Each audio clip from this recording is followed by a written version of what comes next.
We're on Daf Nun Beis, Amid Beis, and we're up to Tnan Hassan, which is the second line down from the top of the Yom. Nun Beis, Amid Beis. We learned before that Peros Shvius, the Chiv beer, depends upon Kalu L'Sadeh, whether or not there are other fruits of that same species out in the fields, such that the Chaya can come and eat eat from those peros.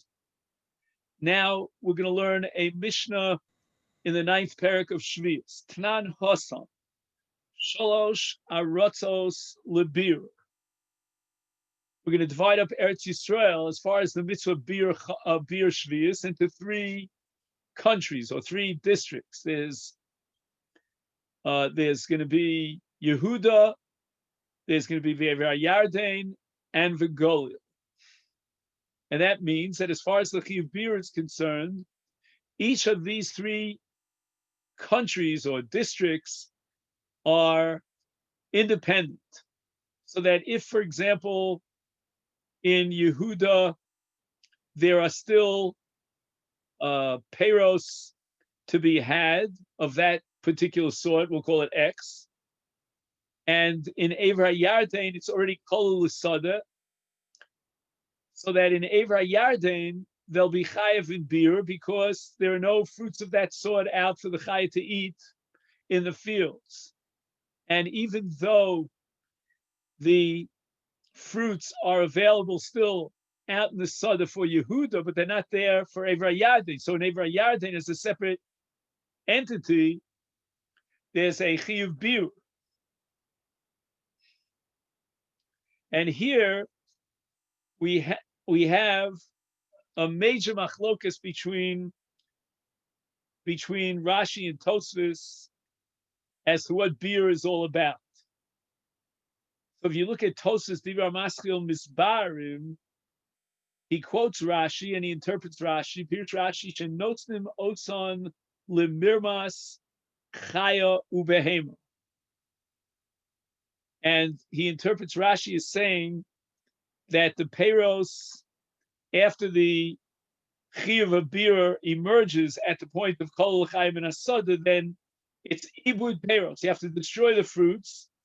Al yedei drisas chaya ubehema lehem. It means that we are enjoined, we're not allowed to eat the peros after the chiyuv beer, and we have to allow them to be destroyed out there in the fields by the animals. Interesting, the Rambam in the seventh parak of Hilchos Shmita also says, Asur lechol achar abir. Once the shas bir comes, we're not allowed to eat those fruits. Bein la'aniyim, bein la'ashirim.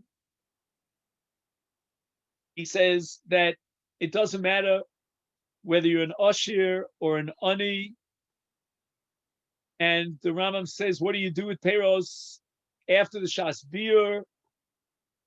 He says, Sorev be'esh o mashlich liyam uma'abdem bechol davar shema'abdem. So this is the shita that Tosfos quotes the name of Rashi.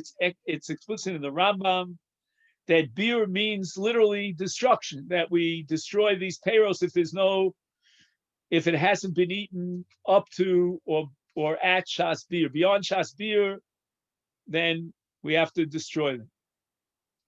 The Tosfos raises the following objection. He says, even after the shas bir, the peros are permitted to aniyim. And he says there's no dissenting opinion. Everybody, all the Tanoim, unanimously agree that after shas bir, you're allowed to feed the peros to the aniyim.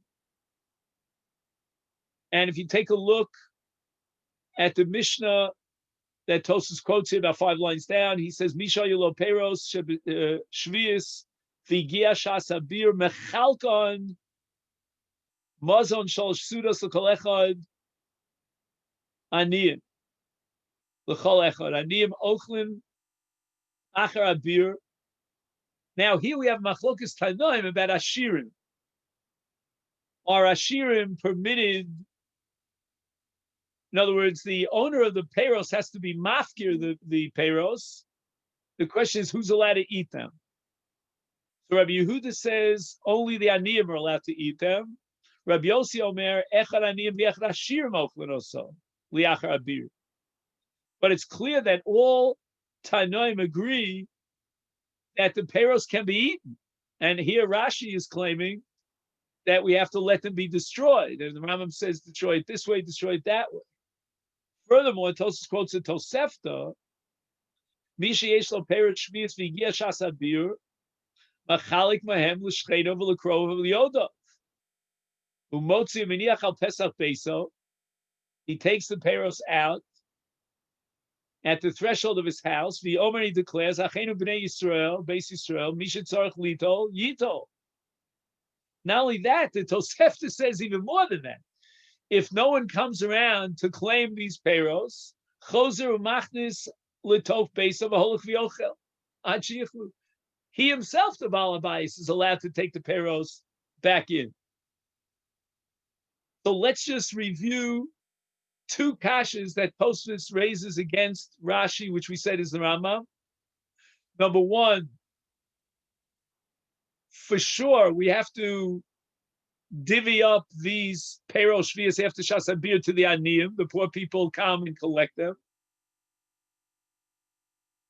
And not only that, Rabbi Yotzi, who goes a step further, he says that as long as you mafkir the peiros, anyone of any financial status can come and eat the peiros, take the peiros.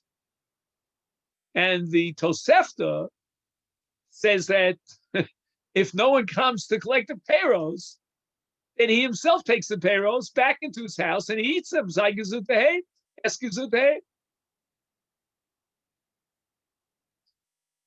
Now, Tosfos has a different shita as we saw before. This is also, by the way, the Ramban shita, that the chiyuv of beer is just simply hefker, to be mafkin the peiros, not to be ma'abed the peiros.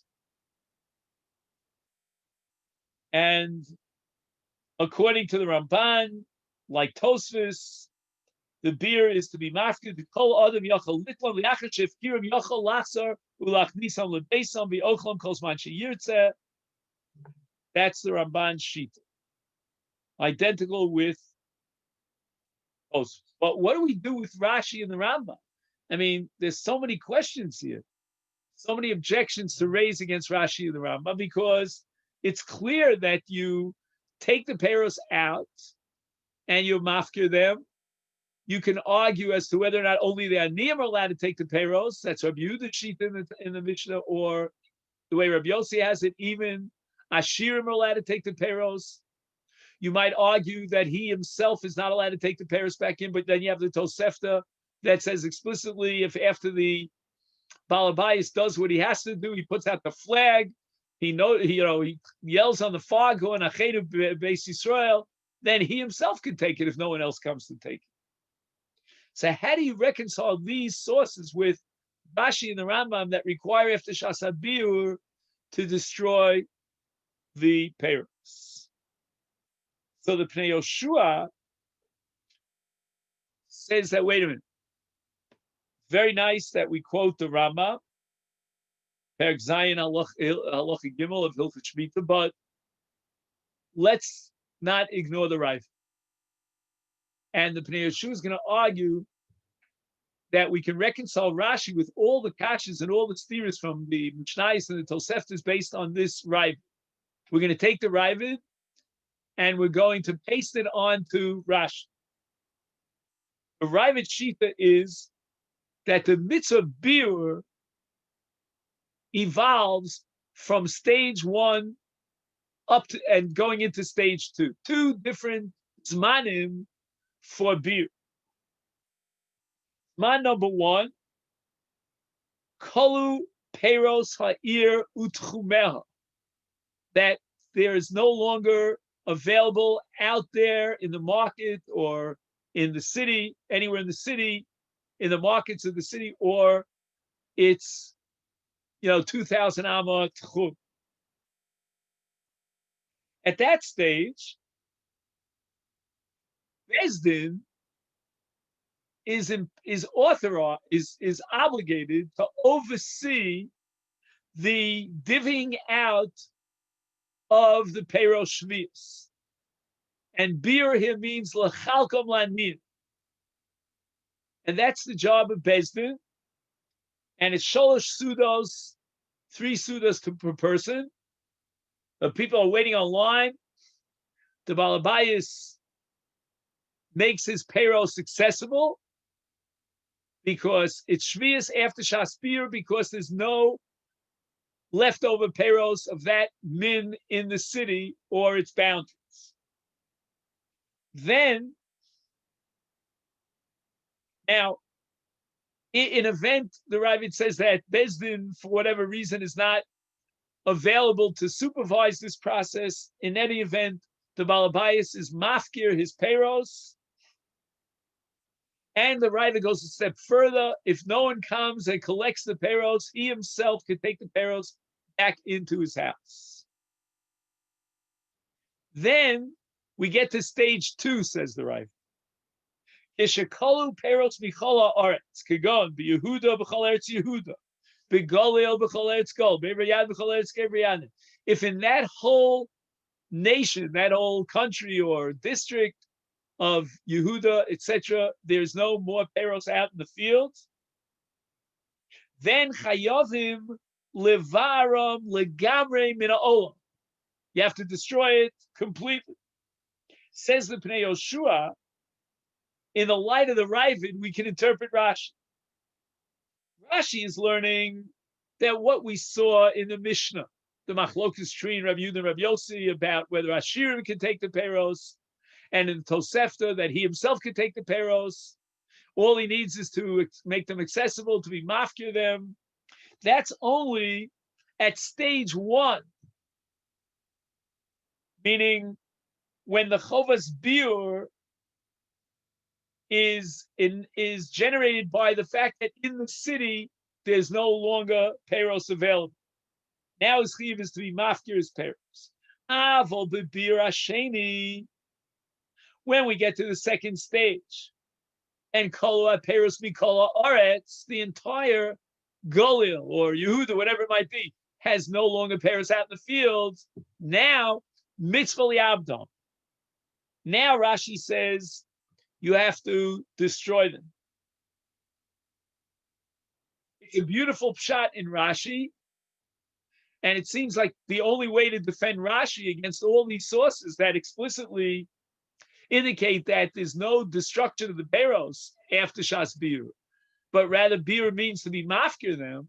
I just don't know how the Rambam is going to deal with all these objections of Tosfos, because the Rambam doesn't have the Shitas Haravid that there are these 2 Zmanim and fundamentally different Biurs. The nature of Biur is fundamentally different at these 2 stages. So I don't know exactly how to defend the Rambam, but at least as Rashi is concerned,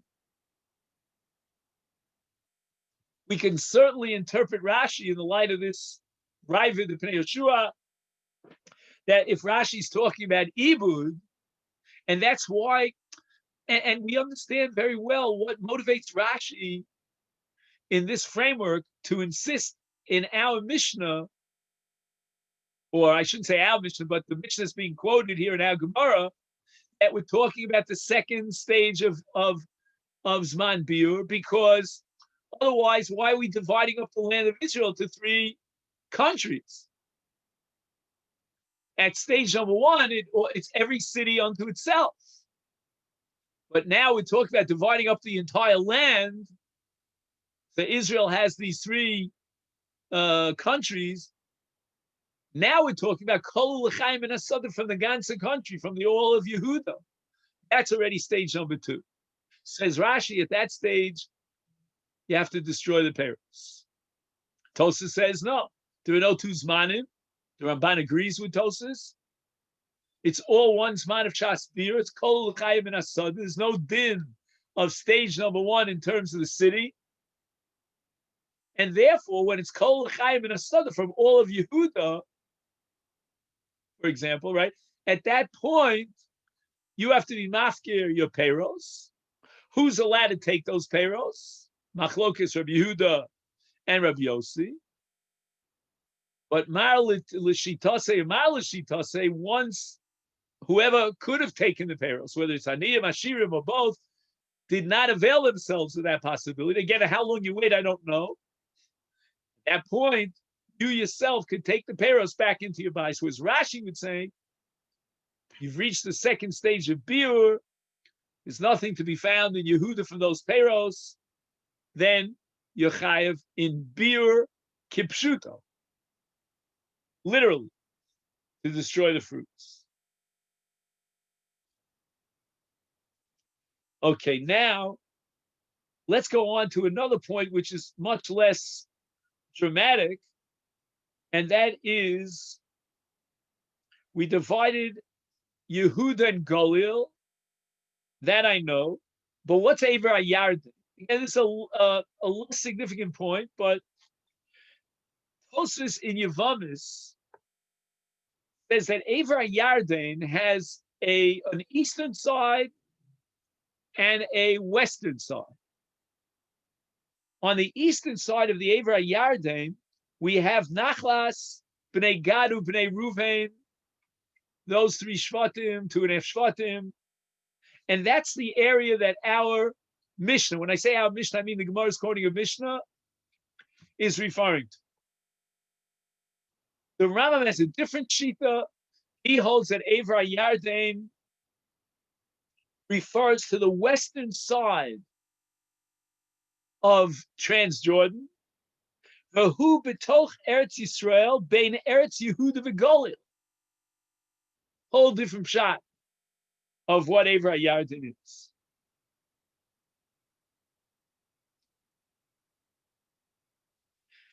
Now, the Mishnah goes on to tell us that not only are we dividing Eretz Yisrael into three, but each one of the three has to be divided into another three. All told 9. Each one, we'll take Yehuda as an example, it can be divided up, subdivided into 3 different districts. Now, what are these 3 different districts? So Rashi identifies them as Har, Emek, and Shvela. So you've got the mountain range, you've got the ravines, and then you have the plains. These are 3 different subcategories or sub-countries within each one of the countries. Now, what does that mean?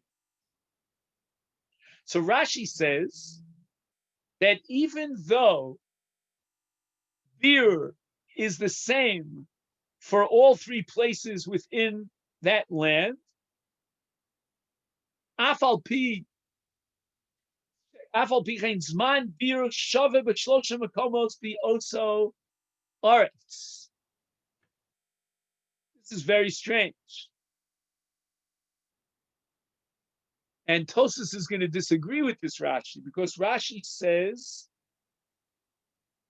that the Zman Biur in Yehuda, for example, I'm giving one example, is the same for Har, Emek, and Shvela. So why are we bothering to divide up Yehuda into 3 when there's no difference in the Zman Biur between any of those 3? Very strange. So we'll get back to this in a minute when we get to Tosfos.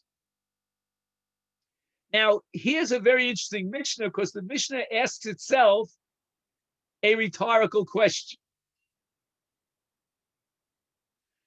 V'lama amru shalosh arotzos lebir, which means halachically, why is it important to know that there are 3 arotzos for biur? After all, you're telling me that within each one of these arotzos, there are 3 different subcategories. So just give me the subcategories, and that should be enough. Again, I repeat, if in each one of these three aratzos, there are three makomos, we'll call it. And as far as the Zman, again, I'm not working here with Rashi, we'll come back to Rashi, but as far as the Zman of the Peiros of Kol L'chaim and Haaretz, we're talking about what? If we're talking about three different Zmanim of the three different Makomos within each one of the three different Aratzos, so we basically have 9 Aratzos. You're telling me Sholosh Aratzos L'biur. What halachic significance that has? There are 9 Aratzos. Because the Gemara is assuming that, let's say, for example, I live in the mountains of Judea, right, Hara Yehuda, then Kol L'chaim and Asada depends on Hara Yehuda. And if I live in Amakim Shebi Yehuda, etc. And I'm going to say the same thing for Yehuda and Gola, for Gola and Evrei Yarden. So in effect, there are 9 Aratzos L'biur.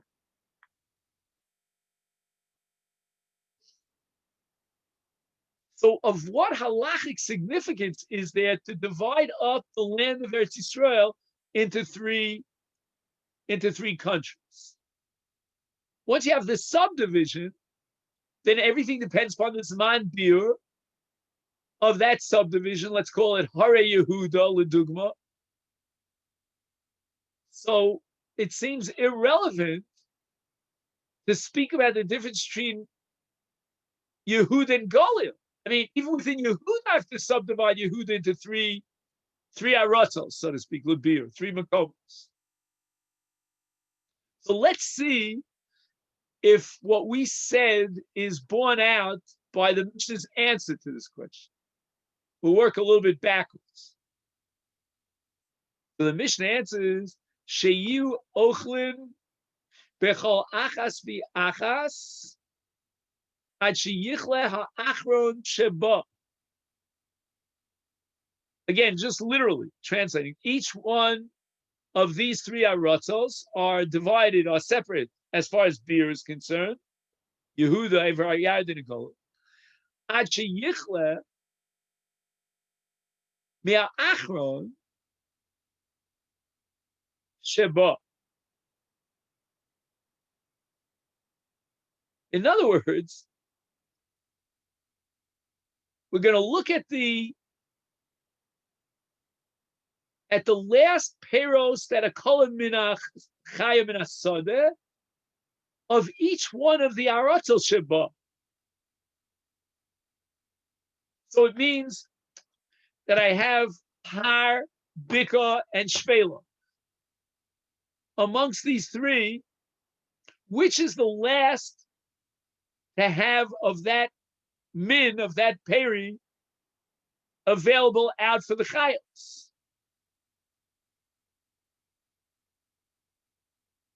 If that's what the Gemara is answering, then we haven't answered a thing. Because what are you telling me? You're telling me that in Yehuda, Lamazagin, in the Emek and the Har, there are no longer peros. But in the Shvela, there are peros. And therefore, I'm not chayiv in biur. So once again, I'm back to square one. So what's the significance of dividing Eretz Yisrael into 3 aratzos? You're not telling me anything. Because even within each Eretz, I have to wait. So just tell me, I live in the Emek of Yehuda. So tell me that that when the last fruit of that min is gone in that Emek, I'm chayiv in beer on those peros. Why is it relevant for me to know a thing about Evrei Yarden or Golit?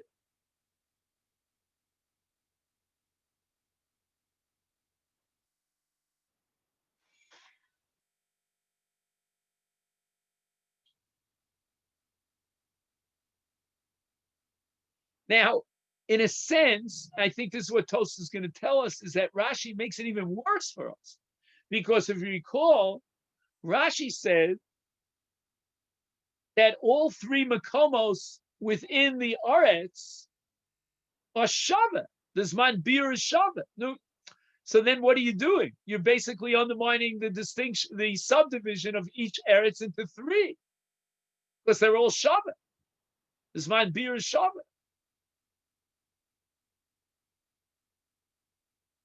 So again, just to summarize, we don't have a good solid way of understanding this Mishnah.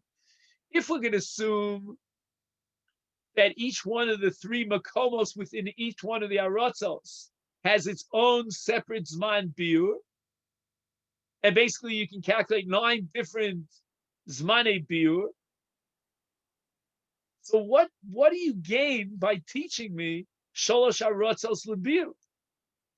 And if you're going to tell me that within each one of the three aratzos, the zman biur is shaveh for all the makomos, that's harim, etc. So why do I have to subdivide each aretz into three?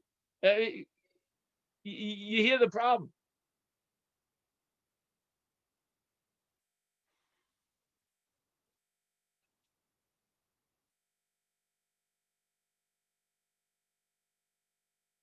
He says here, again, I want to read to you 2 things that I have here. He says, B'Yehuda, Kigon B'Yehuda, let's say he's giving one example. If Nechshavim Harim V'Amokim Ushvelim Ushveloseha Eretz Achas, the Efshal Lechol B'Chol Yudat Shechala Pri Mikol Yehuda, that's called in the language of the Mishnah Achron Sheba, B'chein Kol HaShlosha Makomos Shebever Yardei Nechshavim L'Eretz Achas, B'chein Kol Shlosha Makomos Shebegolil Nechshavim Eretz Achas.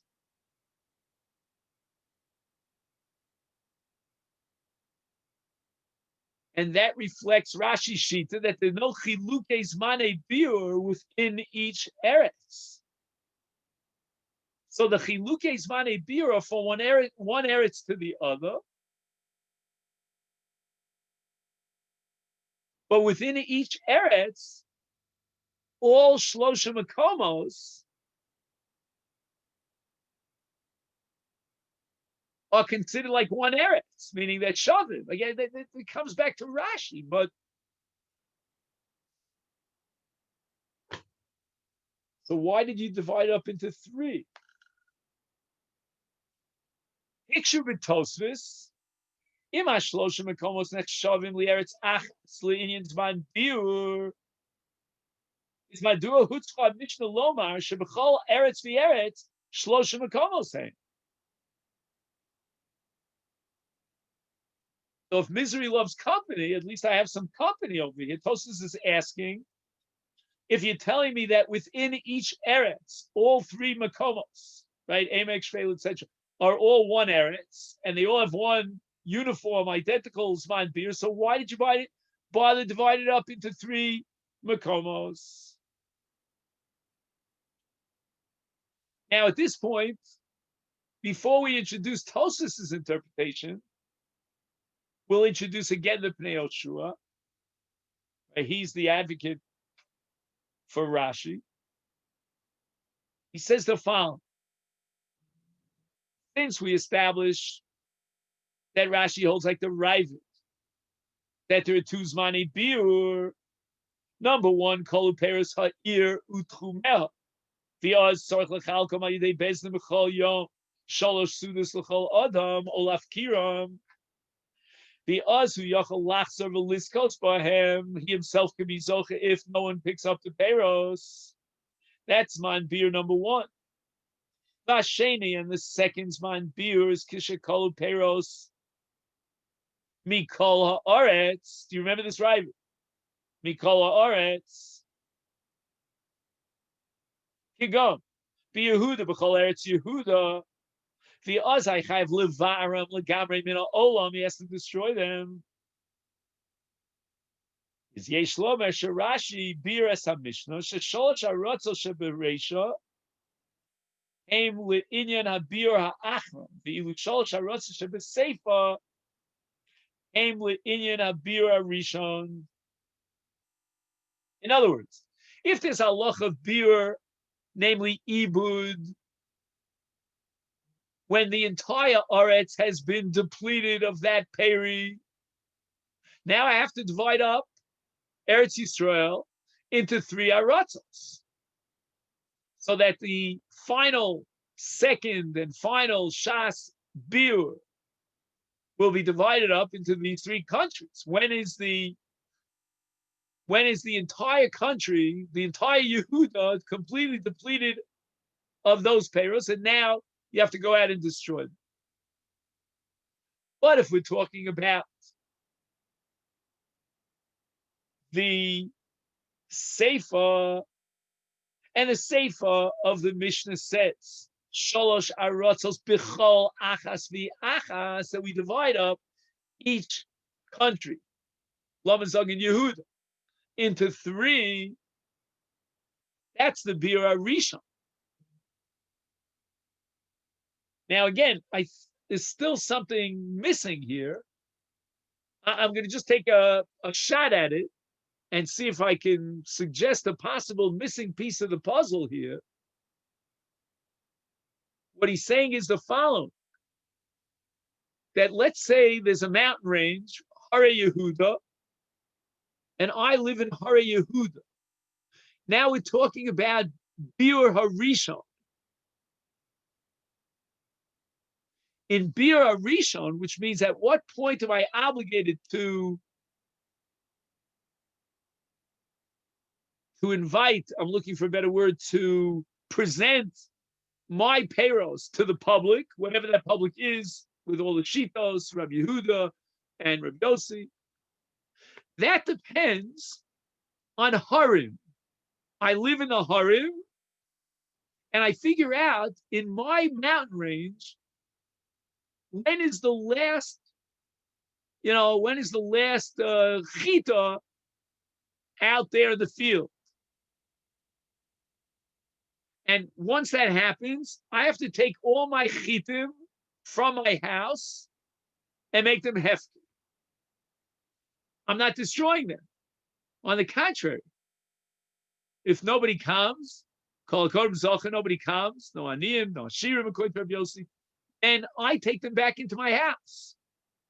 But when we get to the second Zman Biur, which is when the entire Eretz Yehuda is depleted of chitim, that's including the Amokim and the Shvelos, at that point I have to destroy those chitim. And that's Ibud Min HaOlam. But don't tell me, well, I don't have to destroy these peiros because the same exact min peri is available in the fields in Golim. No. Yehuda is a country unto itself.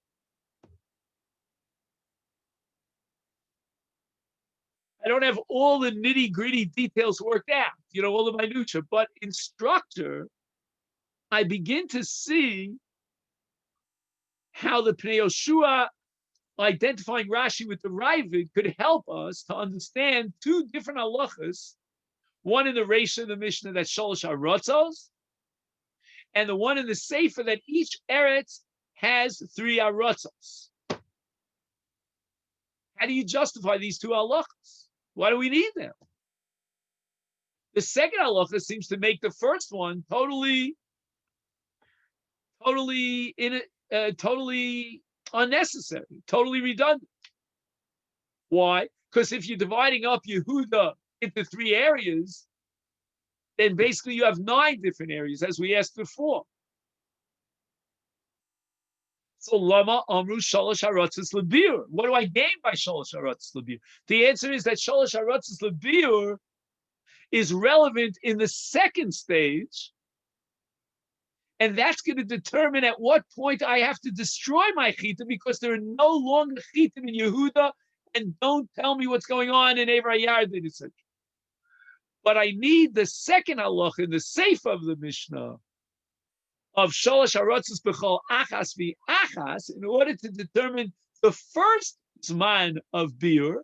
When am I obligated to present and make my fruits accessible to the public? That's going to be determined in each one of these three arotzos unto itself. Again, the piece of the puzzle that I'm a little confused about here, but it's not catastrophic, is that the Ravid is talking about the ear, the city. The Mishnah seems to be breaking it down not to city. It's not a city by city thing, but rather it's ranges, if you follow what I mean. There's the plains and there's the mountain range, and then there's the valleys and so forth. So that gap I can't fill in right now. But the logic is compelling, because what you're talking about is, look, buddies, we all live in the mountain range. We're close neighbors. And at some point, when this fruit is no longer available and it has Kedusha Shvius, I make it available. So that Kol Dichvin Yeseh V'Yechal, and I invite all the members of my mountain range, in this area, it's very hard to find these payros. Well, I have Shvius. Let me present to you Shvius. Then there's another halacha, which is Ibud Min Ha'olam. That's already depends upon Kolu L'Chayim and Asad, that the animals are going from here to there. They climb up the mountains, they go down to the valleys, they're on the plains. You see them when you're driving on the road. Tell your kids to take a picture of the buffaloes over there, whatever it is. That's already each eretz unto itself. Because then the chayos are moving around, so to speak. They go from mountain range down to valleys and so forth and so on. And the Torah says, destroy these payros once you reach the level that's man bir sheni, which is kol l'chayim and asad. That depends on the entire country. Now, how does the buffalo know not to cross the boundary into Evar Yarde? Let's face it. So that we'll see later on. The Gemara is going to say we have a Kabbalah. I don't know exactly, in biology and so forth, in zoology, what Kabbalah means. I don't know. But the Gemara is going to say that we have a Kabbalah from our forefathers that animals don't cross political, country lines. Okay, I don't know. We'll see if we can make any sense out of that. But keep it in mind. Now we get to Tosas. With Tosas Pirshu, okay, so this is the top Tosas on Daf Nun Beis on the base.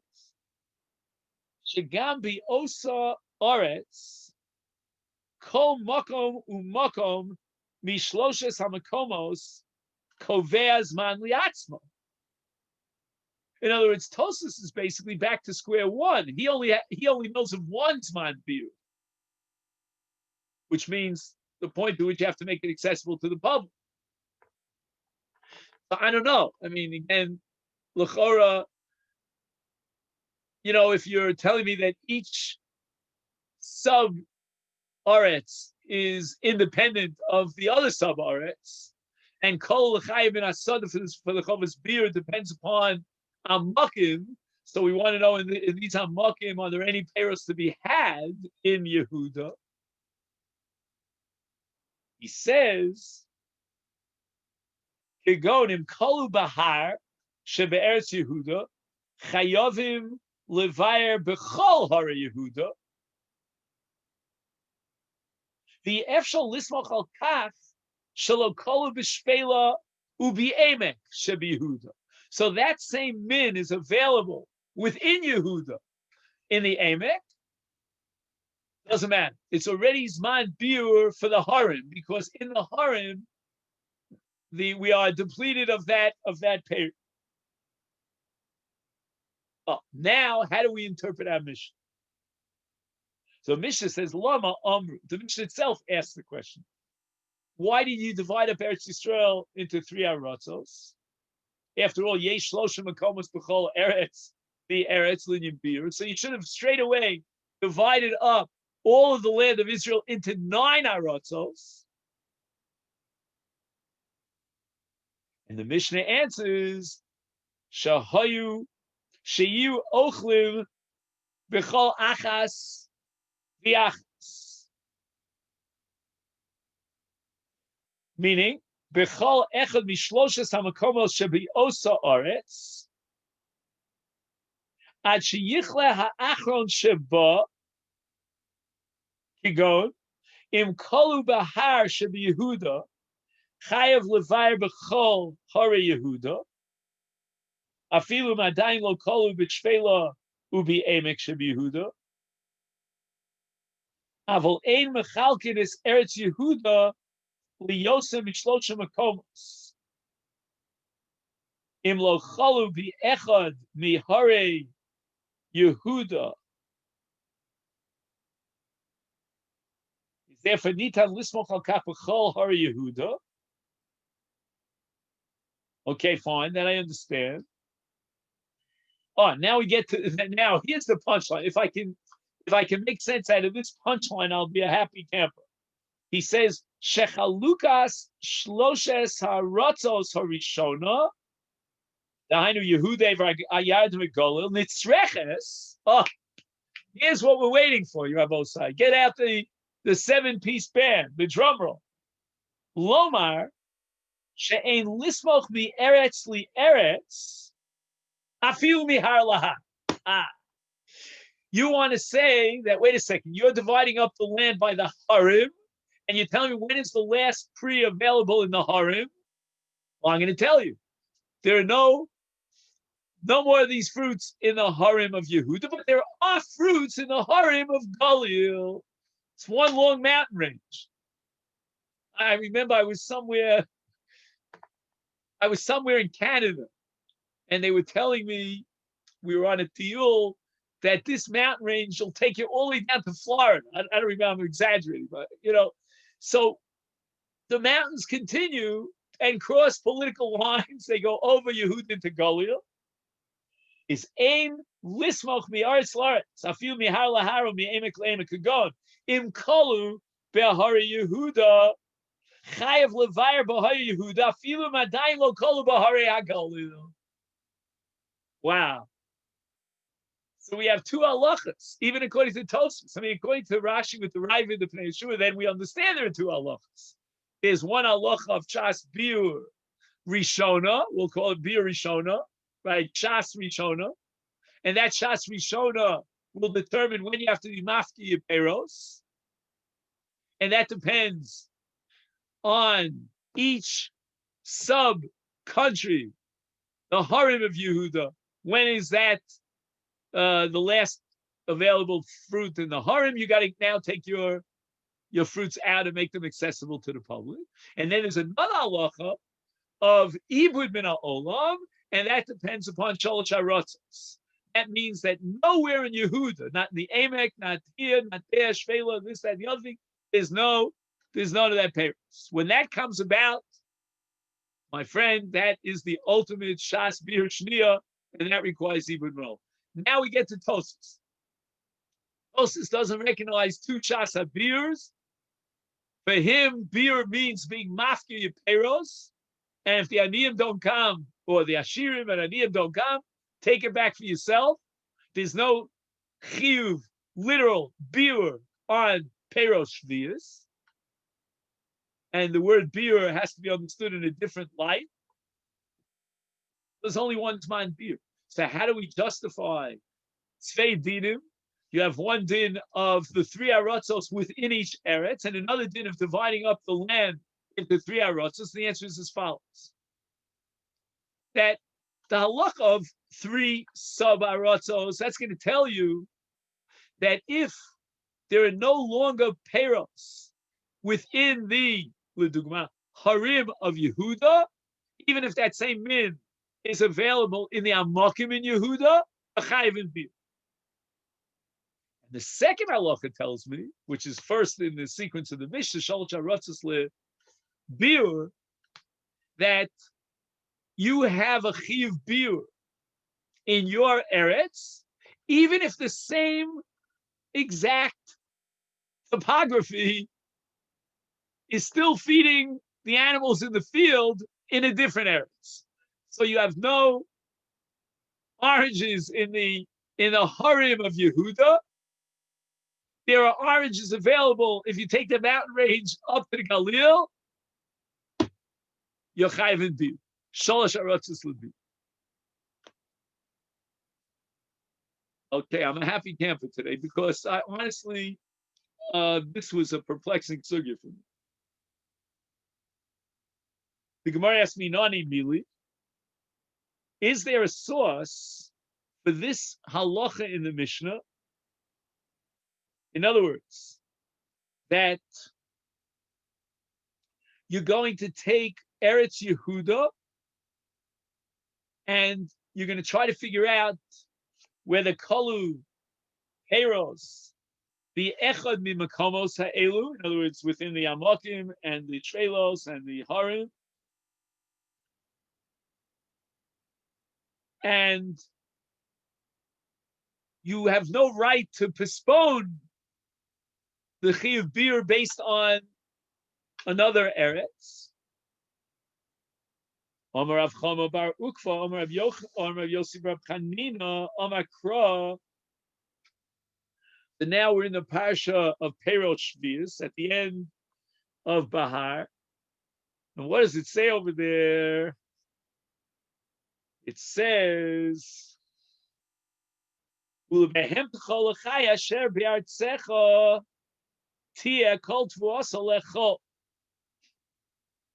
in other words, you have to take out your fruits and let the animals consume your fruits, which really means it's hefker. Hopefully, again, if the animals have to eat the fruits, that's fine. But if they're human beings like aniyim, they'll eat the fruits. But in any event, the pasuk mentions not only chaya but behem. So why did the pasuk add the word behemtecha? And every kind of an animal has to worry about its food, and if the chaya is going to worry about its food, then the behemoth is going to worry about its food. There's no need to spell out the behemoths over here. So the Gemara answers in the name of Rav Chama that there's a hekesh here between chaya and behemoth. What is that hekesh teaching me? You see,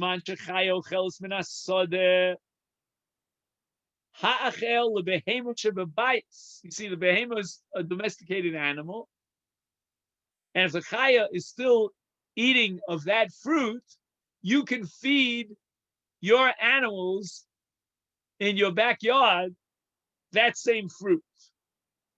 Why? Because you're not chayiv in biur. In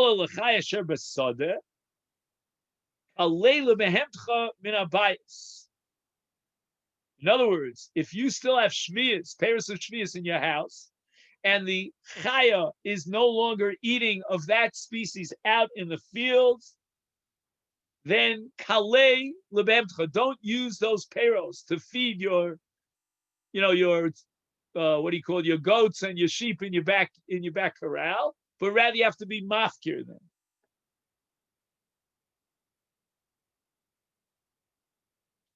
Ugmiri, this is the part that boggles my mind here. Ugmiri, the ein chaya shebihuda gedel al perish begol. We have a Kabbalah from Avi Avosenu. I don't know how many doros he's going back.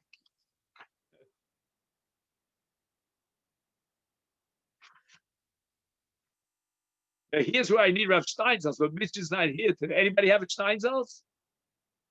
And is willing to admit it? I mean, just joking. No, I mean, this is something that Rav Steinsaltz would probably have something to say about this. I mean, I took zoology 101 in college. Then I went on to graduate school and I have my degree in zoology. So ask me as a zoologist, I'm just joking, obviously, would the animals cross over from Yehuda to Goliath? But anyway, the Gemara says Gemiri. Gemiri means we have a Kabbalah from the Alta Zayda. And what does he tell us? That a Chaya Shebi Yehuda does not sustain itself or herself on the peiros that are in Goliath. Goliath is too far away. That far, the animals will not travel for the sake of food. It's not worth the schlep. Especially it's late in the winter, and the Chaya doesn't even know whether or not she'll find peros in Golil. I mean, here in Yehuda, there are no peros of that sort. It's like I think once again, I'm going back to my Canadian history here, my Canadian experience. We were looking for grizzly bears. I don't know if you've been out to the Rockies. So it's like if you see a grizzly bear, it's like, it's like seeing a pilot in the Israeli army. I was in the army for years and I never saw a pilot. One time a pilot passed by to daven mincha when I was giving a shiur in the army. That was my job in the army. After packing manot krav for 6 weeks. Anyway, so they gave me a job to give lectures, in what they call the Yichidat HaMartzim. If you see a pilot anywhere in Tzal, it's like a geshka. Everybody follows Karen. So in Canada, did you see a grizzly bear? If you didn't see a grizzly bear, then you want your money back. And they charge a lot of money, you just to use the roads, you get to a point where they charge you like $70, just to get in to see the animals. So the bears love berries. And the guide told us, which again, I don't know, it boggles the mind, that a grizzly bear will eat 250,000 bushels of berries a day or something. I mean, some wild number. And the bears just know where to find the berries, and they just eat the berries nonstop. But they won't go too far. They won't go from the American Rockies to the Canadian Rockies or back and forth. I'm just joking, but that's what my Alter Zayda told me. Right? I have a Kabbalah me'avoseinu. V'ein chayish begolel g'del al peros b'Yehuda. So they don't cross these lines. And therefore, if kolu l'chaya min haaretz, meaning from Yehuda, then it's irrelevant if there's still those peros available in Golil, because the chaya is not going to have any access from Yehuda to Golil or vice versa. Now, here's an interesting question. You took Perot Shvius from Eretz Yisrael to Chutz La'aretz. And there's a mitzvah to eat Perot Shvius. I mean, before Shas HaBiur for sure, and perhaps even after Shas HaBiur if you're an Ashir, an Ani, all the different shitas. Now, what do? Do you eat the Peros in Chutz La'aretz, or you go back to Eretz Yisrael to eat the Peros? So Machlokes Tanoi. Ton Rabbanan Peros sheyotzim Eretz Yisrael Chutz La'aretz misbarim bechol makom shehem. In other words, let's go with Shitas HaTosfos, or with the Ravid in Rashi, if we're talking about the first Shas HaBiur. So at what point, when it's Kol L'chayim in Oretz, you make it accessible to the Aniyim and the Shirim? Is B'chol Makom Shehem. So you're in Syria, and there are Aniyim in Syria. You will make your Peros accessible to the Aniyim in Syria. That's the Tanakam. Rabbi Shimon Elazar Omer Yachzeru Limkomen. He's got to go back with those Peros to Eretz Yisrael v'yis baru. I mean, that's a hassle. But he has a chiyuv. He has to know that when he left Eretz Yisrael with these Peros of Shvius, he might actually have to return to Eretz Yisrael with the same Peros to make them accessible to the Aniyim, to be mafkid them and be makayim them with Sabir. Mishum Shenemar, the Pasuk says, I'll read the whole pasuk. Could get it by heart. It says, and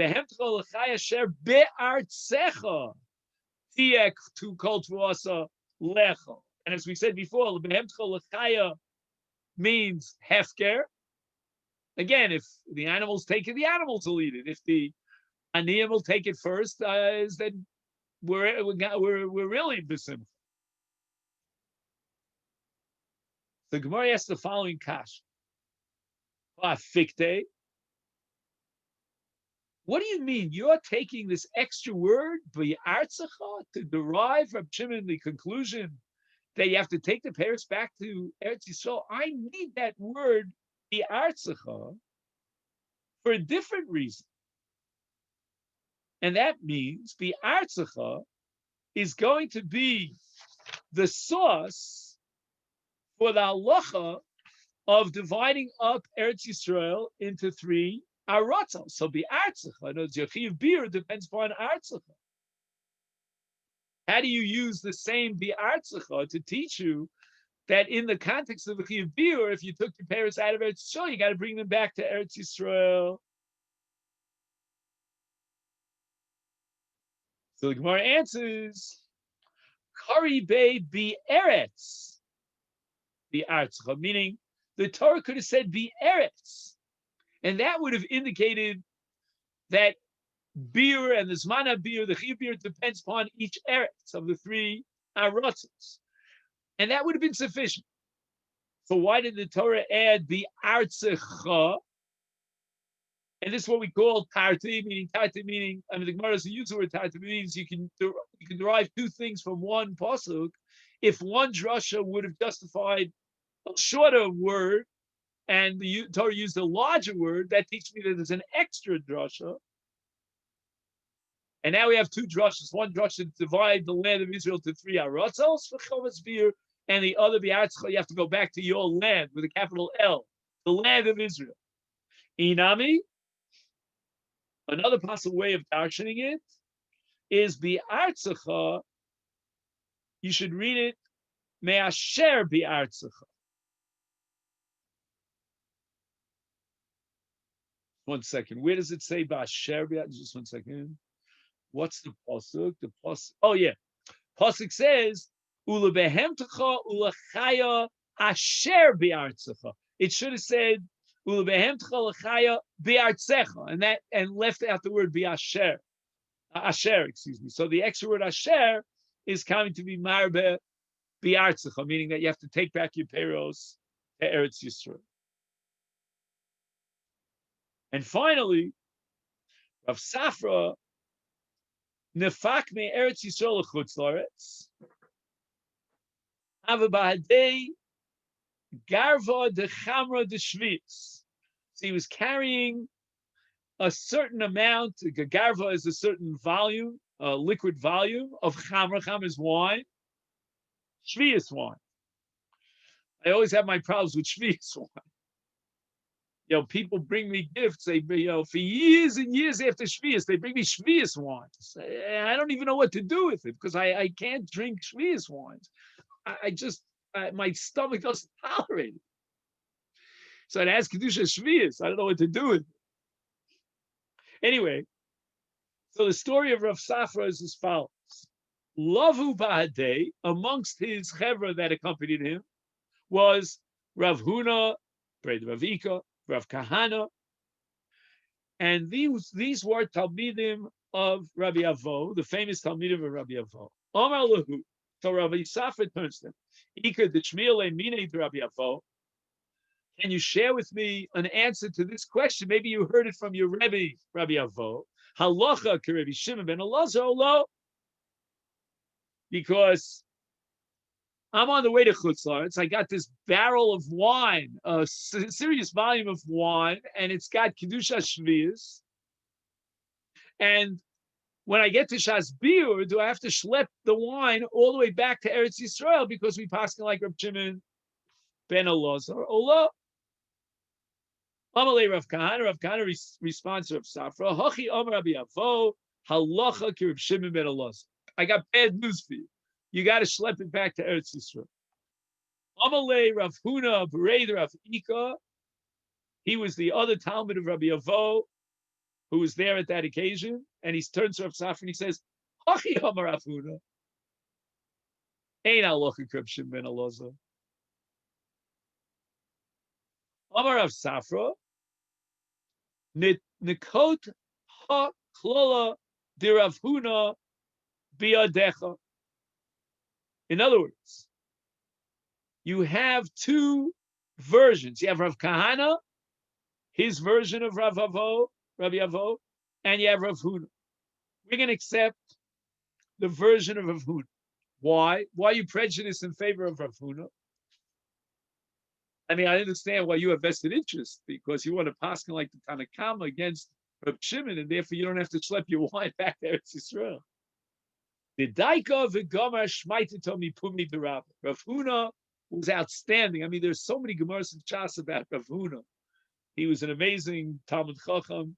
He was very, very meticulous to be medagdik with hearing every word that came from Rabbi Avo, his Rebbe. He knew the Torah of his Rebbe, Rabbi Avo, like he knew, or maybe Rechava is the name of one of the Amoraim, who knows every city street in the city of Pumbedisa. Ask him how to get to North Street, to South Avenue, and so forth and so on. He's the expert. He's the guy.